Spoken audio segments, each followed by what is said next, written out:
Buenas tardes, empezamos las presentaciones del día de hoy con el tema del cáncer de cervix. Bueno, el cáncer de cervix es eh, uno de los principales cánceres que afecta a la mujer, sobre todo para los países de nuestra región, o los denominados países en vías de desarrollo. Bueno, a nivel mundial, de los cánceres o de los tumores del tracto genital femenino, representa más o menos en la quinta parte de los tumores de la mujer, ¿no? A nivel mundial, como sabemos, el principal cáncer que afecta a la mujer es el cáncer de mama. Pero para nuestro país, el cáncer de cervix ocupa uno de los primeros lugares de dicha patología. Se encuentra más o menos entre el 11,6% del total de cánceres, ¿no? Vemos que le sigue el cáncer de ovario, el cáncer de endometrio y menos frecuencia cáncer de lo que concierne a vulva y vagina. Algunos datos epidemiológicos con respecto al cáncer de cervix. Se dice que a nivel mundial es causante de más o menos 233.000 muertes y la mayoría de las cuales, el 80%, ocurre en países en vías de desarrollo. Los países desarrollados el porcentaje es menor, de 4,2%, frente a un 80% de los países en vías de desarrollo. Se habla de una incidencia de 14 casos por 100.000 mujeres y alrededor de 11.270 nuevos casos, por ejemplo, se detectan en Estados Unidos. Este dato es del año 2009, donde se registraron también 3.500 muertes por dicha patología. Sin embargo, para países como el nuestro es diferente.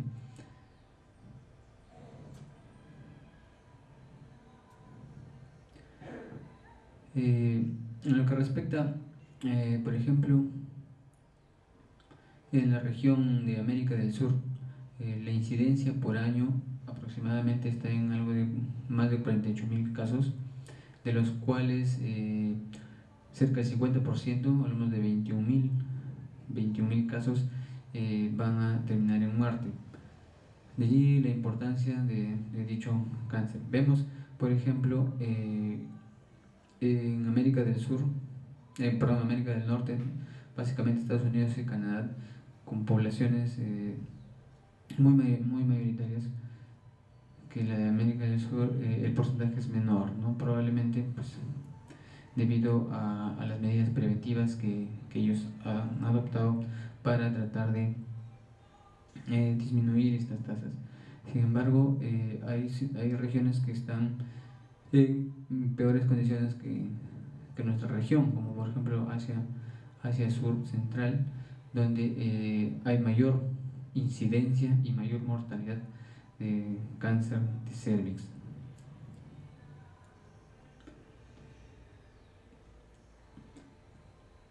En Europa vemos la incidencia que ocupa el cáncer de la cabeza es el cáncer de mama, ¿no? El cáncer de cervix está más o menos en cuarto lugar. Como hemos dicho, nuestra región es diferente. Para Norteamérica también la primera causa de cáncer es el cáncer de mama y el cáncer de cervix es menos frecuente. Para Centro y Sudamérica, el cáncer de cervix está en un segundo lugar, ¿no? Más o menos 29,2% del total de los cánceres. En África, sí, el porcentaje de cáncer de cervix uterino ocupa el primer lugar. Para nuestro país, según las estadísticas, el cáncer del cuello uterino está en el segundo lugar, ¿no? En primer lugar está el cáncer de mama, para ubicarnos la importancia, ¿no? de esta patología. El cáncer en América del Sur representa más o menos una incidencia del 28.6%. Y otro dato importante es que el riesgo acumulativo de desarrollar cáncer de cuello uterino en Lima es menor que en provincias. Por ejemplo, en Trujillo es 5.8, mientras que en Lima es 2.92. Probablemente por factores educacionales, de acceso a los sistemas de salud con fines preventivos, pues tratan de explicar este porcentaje. En la ciudad de Trujillo hay un registro sobre cáncer de cervix, los cual pues permite hacer esta estadística, ¿no? La mortalidad en América del Sur está alrededor del 12.9%. En América del Norte es muchísimo menor, se habla de 2.3%. Ahora, esta gráfica nos muestra la distribución del cáncer de cervix por estadios. Vemos que, como sabemos, los estadios del cáncer de cervix es 1, 2, 3 y 4. Los estadios 1 y el estadio 2, pues la mayoría tienen un tratamiento quirúrgico y con ello se logra resolver. Sin embargo, resulta ser menos de la mitad, ¿no? Y el estadio 1 es un 9% que se logra detectar en ese estadio. En el estadio 2, alrededor de un 38% del total de cánceres de cervix. En el estadio 3 aumenta la cifra, 38%, y estadio 4 un 5%. Probablemente no alcanzan a este estadio 4 por la mortalidad aumenta conforme aumenta el estadiaje del cáncer de cervix. En cuanto a la incidencia por 100.000 mujeres, vemos que está aumentando, ¿no? Por ejemplo, este cuadrito nos muestra que para el año 2000 la incidencia de cáncer de cuello uterino era alrededor de 31.000 por 100.000 habitantes. Para el año 2010 está alrededor de 37.000 y se proyecta que para el año 2020 la incidencia esté alrededor de 43.000. Conforme aumenta la población, también va aumentando el número de casos de cáncer, de tal forma que se estima que actualmente que hay un estimado de alrededor de 6.400 casos por año, pues para el 2020 aumente alrededor de 7.400 por año. Ahora, en cuanto al grupo etario, vemos que en la tasa por 100.000 es principalmente más alta en el grupo de mayores de 30 años. Entonces, de 30 a los 45 se agrupa principalmente el mayor porcentaje de casos de cáncer de cervix. Quizás porque el diagnóstico y la evolución natural del cáncer es lento y de largo tiempo para que logre desarrollarse la enfermedad, como vamos a ver más adelante.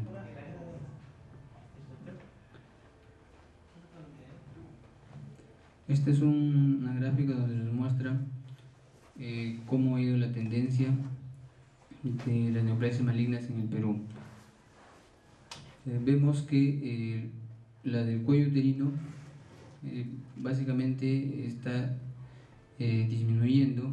Sin embargo, otros cánceres como el cáncer de mama está aumentando, de tal forma que ya está ocupando el primer lugar el cáncer de mama. Anteriormente el cáncer de cuello uterino era el que ocupaba la cabeza para el cáncer en pacientes femeninos.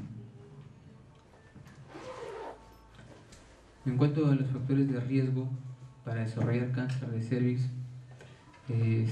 uno de los principales factores tiene que ver con la historia sexual y reproductiva de la paciente. Esto se ha establecido gracias a pruebas epidemiológicas que sugieren que un factor de riesgo importante tiene que ver con las relaciones sexuales, sobre todo con las enfermedades de transmisión sexual.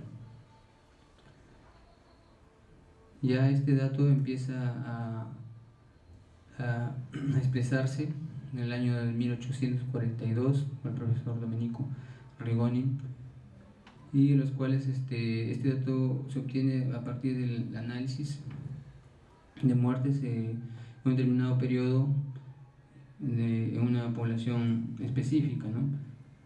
Y se observa que el tumor más frecuente que en este grupo es el de mama, y el cáncer cervical poco frecuente en pacientes solteras y muy raro en pacientes que aparentemente no tienen relaciones sexuales. De allí empiezan los primeros datos a establecer que un factor de riesgo para cáncer de cervix es definitivamente la conducta sexual, las relaciones sexuales. De ahí empiezan a establecerse algunos factores más específicos como el comportamiento sexual, las clases socioeconómicas, el número de parejas sexuales, la edad del inicio de las relaciones sexuales, así como también si la pareja, el varón en este caso, se puede catalogar como de alto riesgo, o el compañero sexual de la mujer, pues se constituye un factor de riesgo para el cáncer de cervix.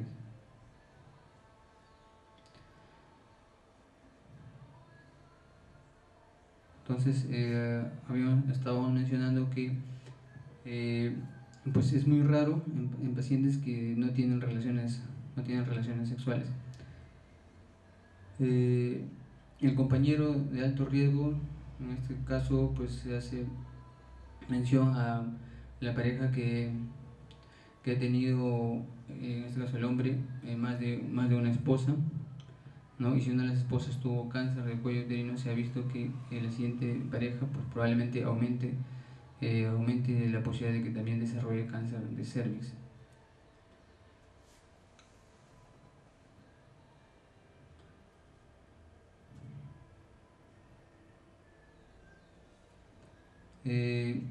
También está establecido claramente que el mayor número de parejas sexuales para la mujer pues es factor de riesgo para que desarrolle cáncer de cervix, ¿no?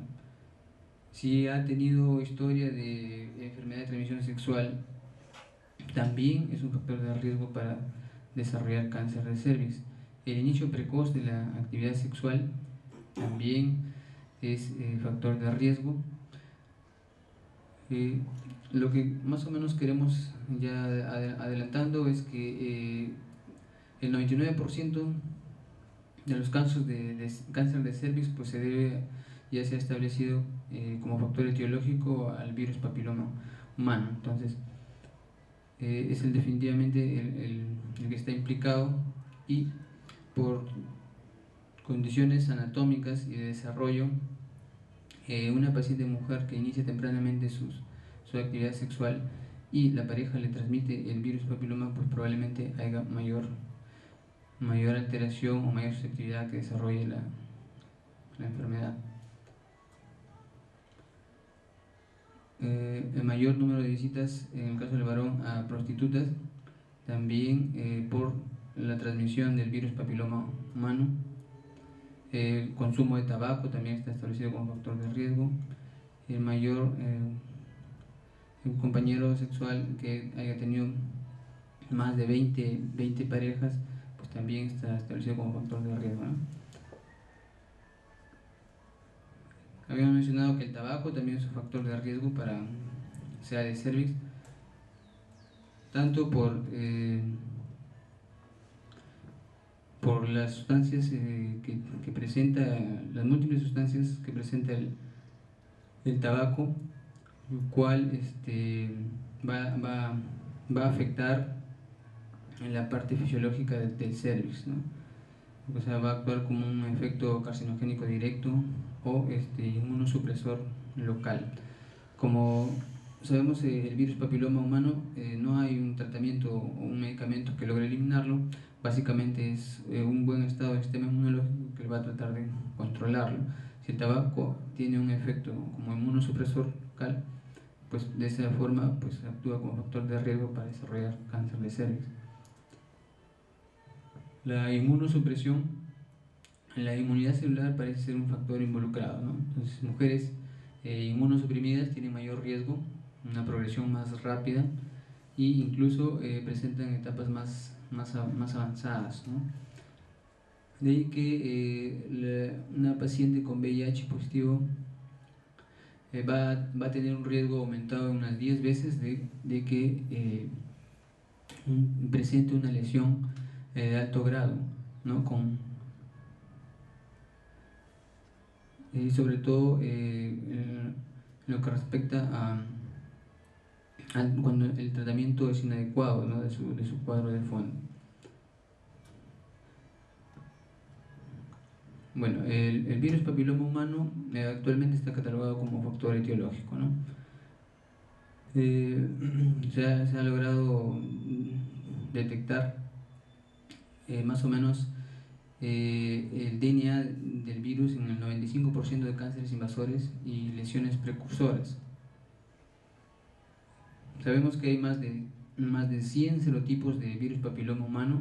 Sin embargo, los de alto grado de oncogenicidad, calificados como alto riesgo, principalmente son el 16 y el 18, ¿no? De un total de 22 que constituyen el grupo de alto riesgo.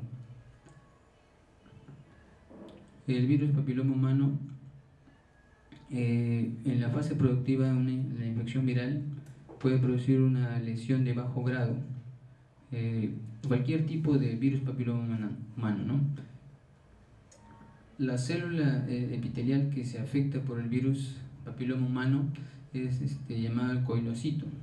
O sea, va a producir una alteración que al estudio citológico se define como coilocitosis, donde hay alteraciones en lo que es la tinción, el tamaño del núcleo celular, y que lo califica como tal, y es aparentemente una lesión propia del papilomavirus humano en el núcleo celular de estas células epiteliales, ¿no? Luego pasa una fase de integración, una displasia moderada severa. Principalmente están implicados los virus de alto riesgo, los cuales van generalmente a progresar.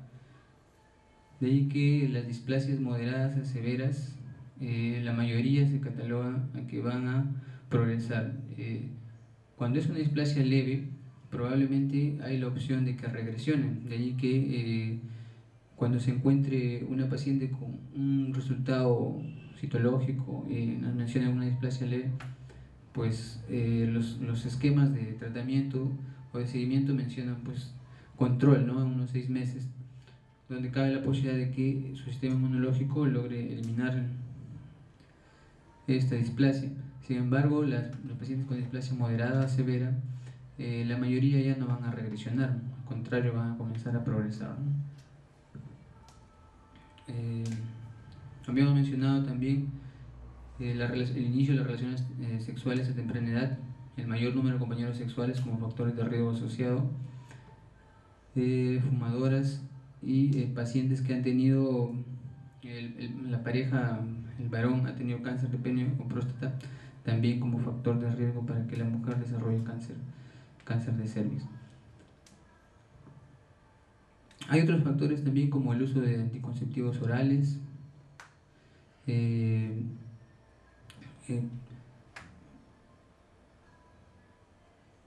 sobre todo porque el uso de anticonceptivos orales producen cambios celulares en la zona de transformación, ¿no? A nivel de cervix. Sin embargo, el virus papiloma humano es el principal factor de riesgo, denominado como factor etiológico, ¿no? Habíamos mencionado que hay más de 100 tipos identificados y cerca de 20 son catalogados como de alto riesgo, principalmente el número 16 y el número 18. Hay otros de bajo riesgo, como el 6 y el 11, que son los que producen principalmente las lesiones tipo condilomas en los genitales femeninos. Esta es la imagen donde nos muestra cómo se clasifica el virus papiloma humano en el grupo de alto riesgo, el grupo probable alto riesgo y los de bajo riesgo. En cuanto a la prevalencia mundial de los tipos de virus papiloma humano en cáncer del cuello uterino, vemos que el número 16 y el número 18, que son los principales integrantes de este grupo de alto riesgo, pues están distribuidos a nivel mundial, ¿no? Y vemos que el tipo 16 es el más frecuente a nivel mundial. Es el que más se encuentra, se logra identificar en todas las pacientes, o en la mayoría de pacientes que han desarrollado cáncer de cervix. El cáncer de cervix puede tener múltiples manifestaciones clínicas. Sin embargo, siempre llama la atención un sangrado, ¿no? Las ginecorragias, las cuales pueden presentarse entre menstruaciones, entre una menstruación y otra.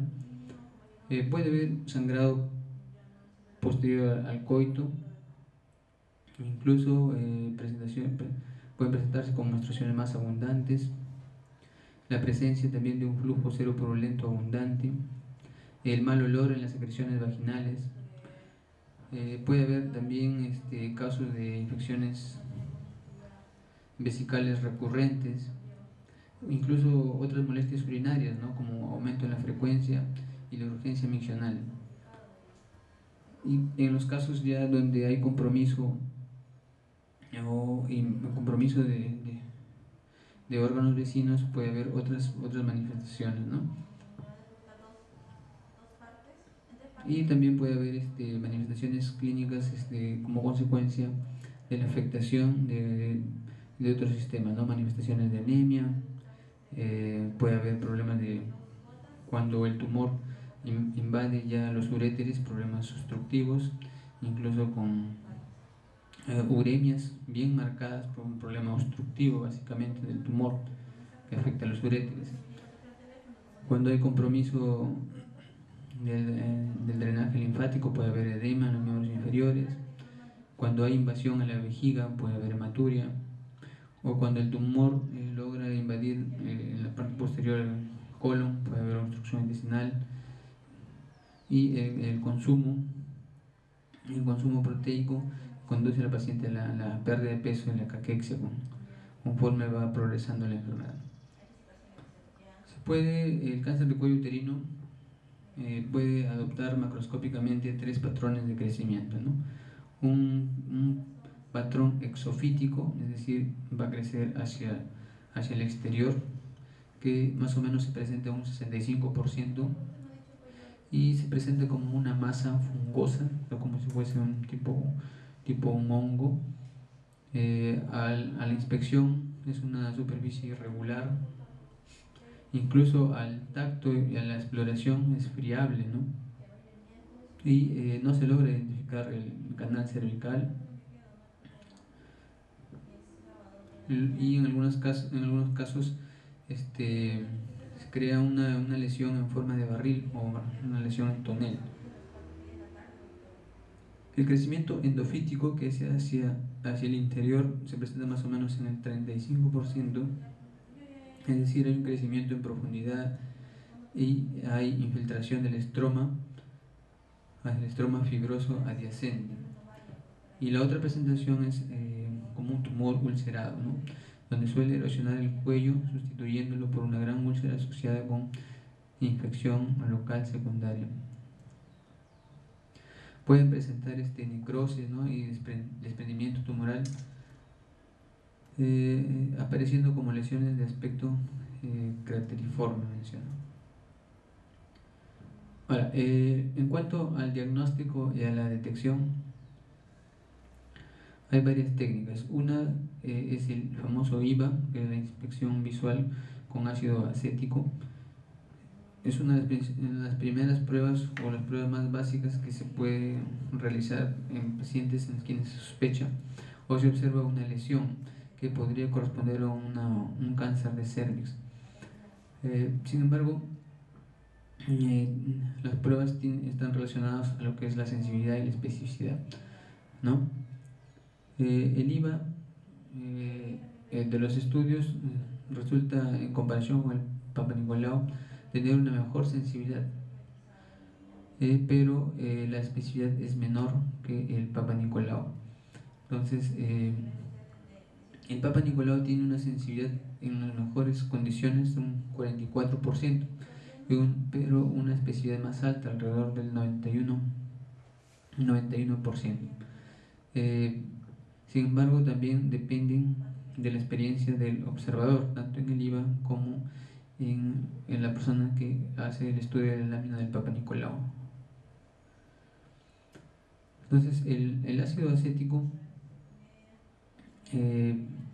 lo que produce, el mecanismo de acción es el ácido acético degrada las proteínas. Como sabemos, las células, o sea, los coilocitos afectados por el virus papiloma humano, comienzan a producir una alteración en su núcleo. El núcleo comienza a aumentar de tamaño y aumenta su contenido proteico, porque está en una continua actividad de replicación, una replicación viral. Al haber alta cantidad de proteínas, el ácido acético actúa a ese nivel, degrada las proteínas y les da un aspecto blanquecino a la visión. Ese es el mecanismo en el que se basa el IVA, ¿no? La inspección visual de ácido acético. La degradación de las proteínas con el ácido acético y torna un color blanquecino, que es la zona donde habría alto contenido proteico o alta mitosis celular, ¿no? Entonces, al detectarse esta lesión, pues se puede realizar una biopsia o dar tratamiento, como vamos a ver más adelante.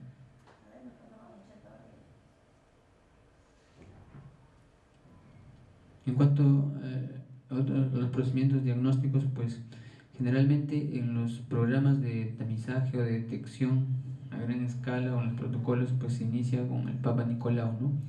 Es un frotis citológico y la inspección visual con ácido acético. El siguiente nivel del procedimiento diagnóstico está la colposcopía, y en los casos en los cuales se use o se detecte alguna lesión sospechosa por colposcopía, se realiza la biopsia, ¿no? Biopsia dirigida de la lesión sospechosa. La colposcopia, como ustedes saben, también utiliza pues, el ácido acético y también el lugol, y se realiza la detección de la zona sospechosa, y en caso lo requiere, pues la biopsia se tomará en forma dirigida para confirmar el diagnóstico.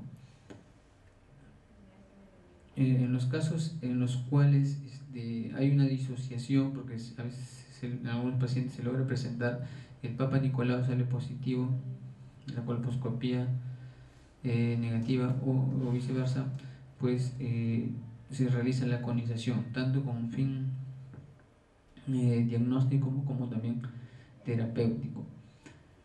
Las biopsias dirigidas por colposcopía es una biopsia en sacabocados, y en los casos en los cuales se sospecha que la neoplasia o el cáncer de cervix se encuentre en el canal endocervical, pues se requerirá hacerse una dilatación y un curetaje. También es importante como prueba diagnóstica la cistoscopía, sobre todo para ver pacientes ya con estadios avanzados donde hay compromiso vesical o pacientes que presentan hematuria, ¿no? Y puede haber una metástasis a esta zona, a la vejiga, ¿no? O también se puede usar una endoscopía baja, una proctosigmoidoscopía, para lograr la estadificación del cáncer del cuello uterino.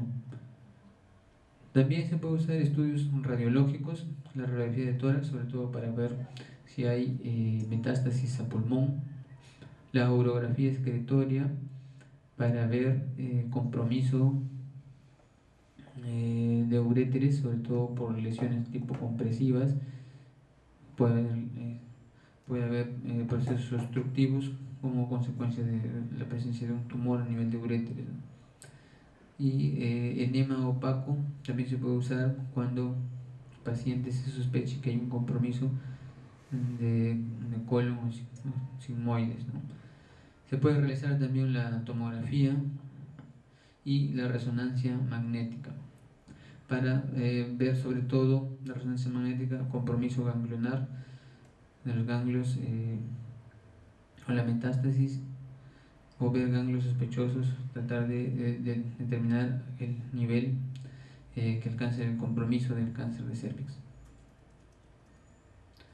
En cuanto a la clasificación histológica, el 83% es un carcinoma epidermoide y un 13% es un adenocarcinoma. El carcinoma epidermoide, el 57% es denominado de células grandes no queratinizante, un 20% de células grandes queratinizante y un 6% de células pequeñas no queratinizante, carcinoma rocoso. Y el adenocarcinoma, un 8% es endocervical, un 2% ya hay compromiso de las células endometriales, endometroide, de células claras un 2% y otros un 1%, ¿no? Y puede haber también un carcinoma mixto, un adeno escamoso, de 2 a 5%, o de células claras un 1%. O también históricamente puede corresponder a un tipo neuroendocrino, carcinoide menor al 1%, de células pequeñas 1%. En cuanto a la clasificación de NM, pues la clasificación TX corresponde pues al tumor primario que no puede ser evaluado. T0 no hay evidencia de tumor primario. Puede presentarse como un carcinoma in situ, que es básicamente una clasificación, un diagnóstico histológico. Y el T1, estadio 1, el carcinoma cervical está estrictamente limitado al útero. No debe tenerse en cuenta la extensión al cuerpo. El 1A, carcinoma invasivo, diagnosticado solo mediante microscopía, de todas las lesiones visibles macroscópicamente, aún con invasión superficial, ¿no? Son T1B y 1B. La invasión estromal con profundidad máxima de 5 milímetros, medidas de la base del epitelio y una expansión horizontal de 7 milímetros o menos. Y una invasión del espacio vascular, ya sea venosa o linfática, no afecta su clasificación. De ahí, dentro del 1A, hay 1A1 y 1A2. Depende básicamente de la distancia de compromiso. Si la invasión estromal desde 3 milímetros o menos de profundidad y 7 milímetros o menos de extensión horizontal. Si es mayor de 3 milímetros o mayor de una profundidad de 7 milímetros, es un A2. El 1B es donde ya hay una lesión clínicamente visible que está ubicada en el cervix, ¿no? El B1, la lesión clínicamente visible, tiene una extensión, un tamaño menor de 4 centímetros. Cuando supera los 4 centímetros es 1B2. Cuando el tumor está en estadio 2, el carcinoma se ha extendido más allá del útero, pero no a la pared pélvica ni al tercio inferior de la vagina. El 2A es el tumor que se ha extendido al parametrio, y el 2B, el tumor que no se ha extendido a la pared pélvica. En el estadio 3, la extensión a la pared pélvica se extiende alcanza al tercio inferior de la vagina, o puede causar hidronefrosis o disfunción renal. El paciente puede estar con una creatinina elevada, básicamente por un problema obstructivo. El 3A, el tumor se ha extendido al tercio inferior de la vagina, pero no a la pared pélvica. Y en el 3B, la diseminación del tumor a la pared pélvica y causa hidronefrosis o disfunción renal. Y en el estadio 4, el tumor ya ha sobrepasado el útero, y puede haber invasión de la mucosa de la vejiga o el recto, y se extiende más allá de la pelvis, ¿no? Y el 4B, cuando hay una metástasis a distancia. Ahora, los ganglios linfáticos regionales, NX es cuando los ganglios regionales no pueden ser evaluados. N0, no hay metástasis en ganglios regionales, y N1, evidencia metástasis de ganglios regionales. La metástasis distante, MX, la metástasis distante no puede ser evaluada. M0, no hay metástasis distante, y M1, existe metástasis distante.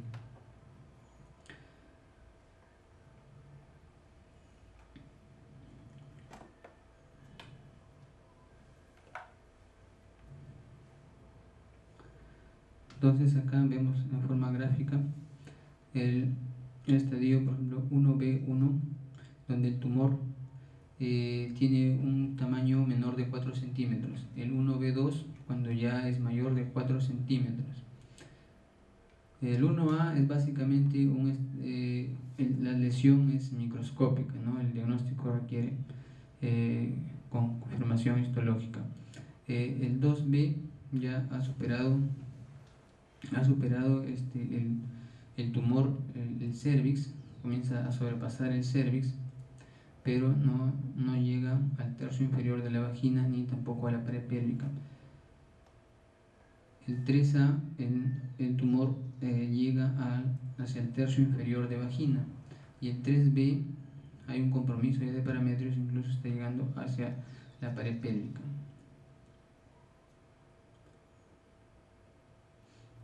Esto es para ver la correlación que hay del estadio con la lesión visible a la especuloscopía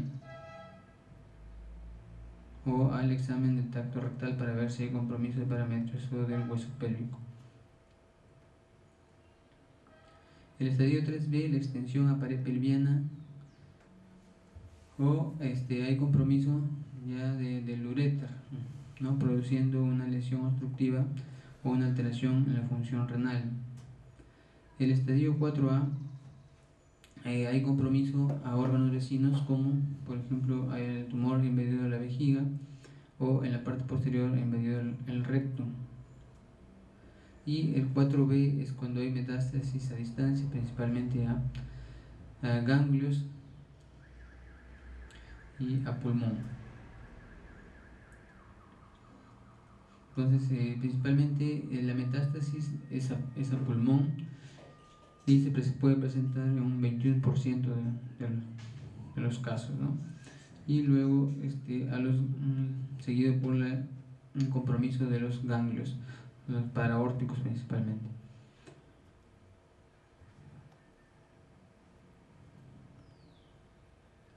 El compromiso ganglionar es el segundo en porcentaje en afectarse, y acá nos permite más o menos evaluar el porcentaje de compromiso de los ganglios pélvicos y los ganglios paraórticos de acuerdo al estadio.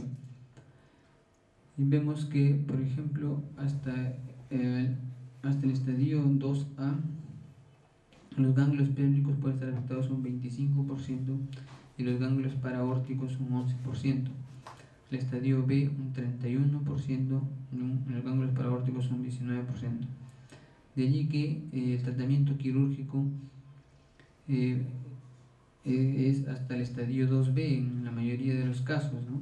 Porque en estadios mayores, pues el compromiso de los ganglios paraórticos y los ganglios pélvicos es mayor, por lo tanto hay mayor recidiva, incluso la lesión también puede haber órganos vecinos afectados y el tratamiento quirúrgico ya no es el indicado, ¿no? En cuanto al tratamiento, el tratamiento es básicamente cirugía, de acuerdo al estadio, radioterapia y quimioterapia. En los estadios 1A se puede hacer una histerectomía simple. Ya a partir del estadio B1 es histerectomía radical. El 1B incluso puede haber necesita una quimioterapia y radioterapia.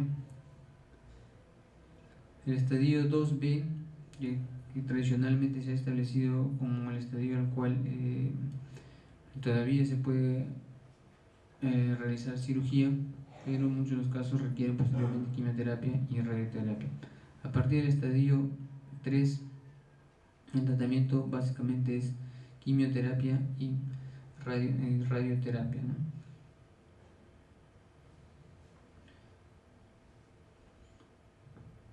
En este cuadrito nos menciona, por ejemplo, el estadio 1A1, histerectomía radical tipo 1.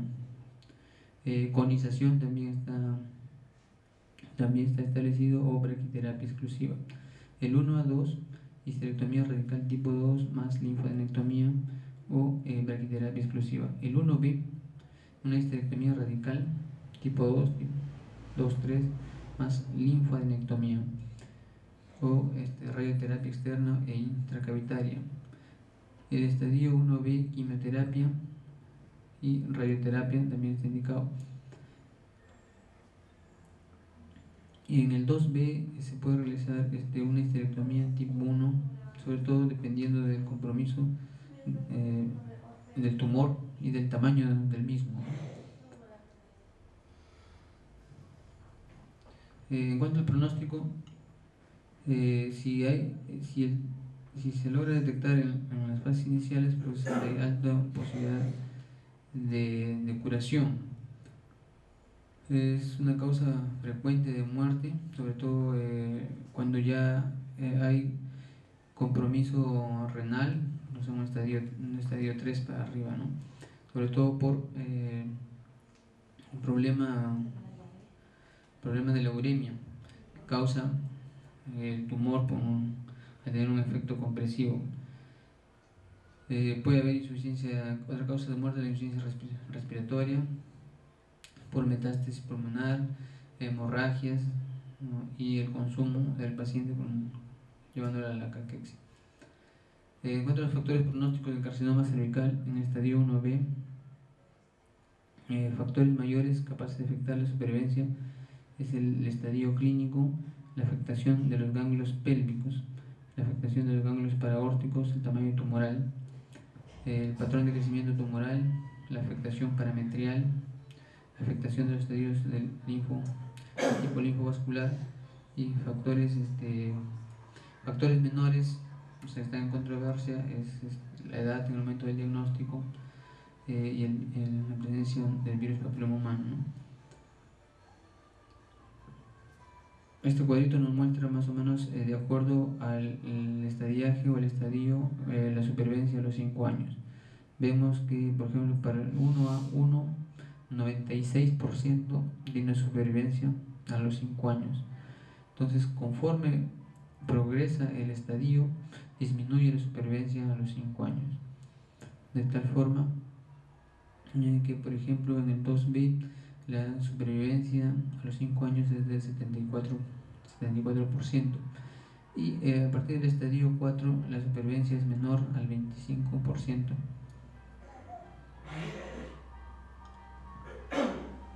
El carcinoma invasivo de células escamosas cervical en la tasa de supervivencia de 5 años según el volumen del tumor. O sea, el tamaño del tumor también tiene que ver con la tasa de supervivencia, ¿no? Si es un tumor a menor volumen, mayor tasa de supervivencia.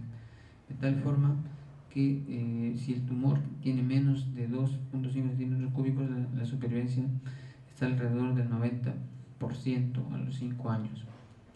La supervivencia en pacientes con ganglios paraórticos positivos, histológicamente después de la laparotomía, estadificación y radioterapia.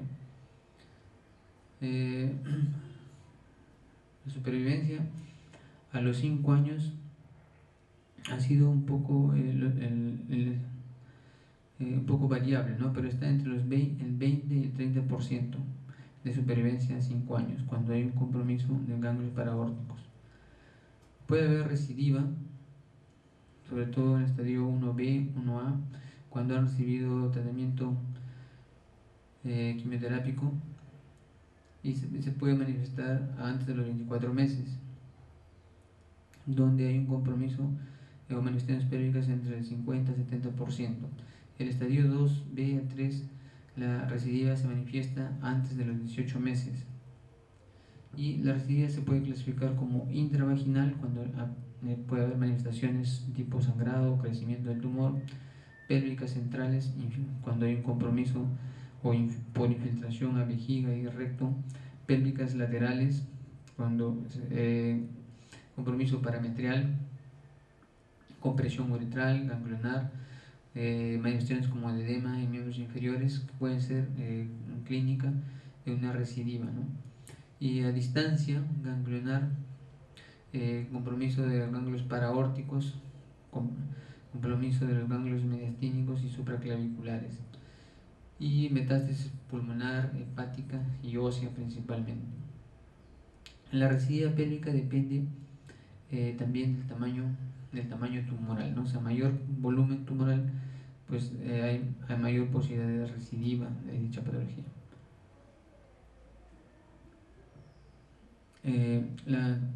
La tomografía computarizada no permite diferenciar cambios fibróticos de neoplasias viables.